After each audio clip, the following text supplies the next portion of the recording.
Pumalo sa 7-year high ang factory activity sa Pilipinas noong Disyembre, dala ng gumagandang demand dahil sa mas stable na inflation. Ang detalye sa agenda report ni Sujin Kim. Naging maganda ang taong 2024 para sa manufacturing sector sa bansa. Pumalo ang factory activity sa Pilipinas sa 54.3 points noong Disyembre, ang pinakamataas sa loob ng 7 taon. Ito rin ang ika-16 na sunod na buwan na paglago sa manufacturing sector.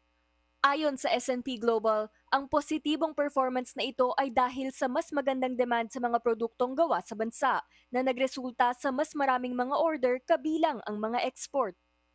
Anila, ang mas magandang demand ay dala rin ng pag-moderate ng inflationary pressure sa bansa noong nakaraang mga buwan.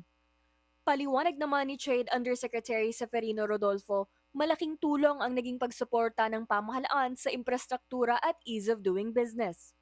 Very important would be yung infrastructure and spending program, and then yung the government's ability to tame the inflation that drove consumer confidence and then drove consumer spending. Yung mga government initiatives, yung mga Build Better More sa infrastructure natin is a constant in terms of the administration's policies. Yung Create More, we will still be seeing the full impact of Create More. In fact, I would say that towards the last quarter of the year. Bagamat lumago ang produksyon, bahagya namang bumaba ang bilang ng mga nagtatrabaho sa manufacturing sector noong Disyembre. Para naman sa 2025, nakita ni Undersecretary Rodolfo na lalong magbo-boom ang manufacturing industry dala ng Create More, Philippine-South Korea Free Trade Agreement at ng shift sa renewable energy. You will see that there are some technologies in the renewable energy sphere.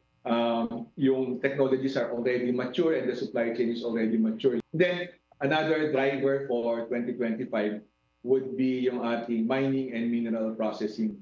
And then dire-diretso na yon all the way to the downstream industries. Patuloy na lumalakas ang kumpiyansa sa manufacturing industry bilang isa sa mga haligi ng ekonomiya ng Pilipinas.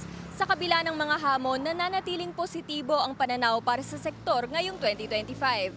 Para sa agenda, Sujin Kim, Billionaire News Channel.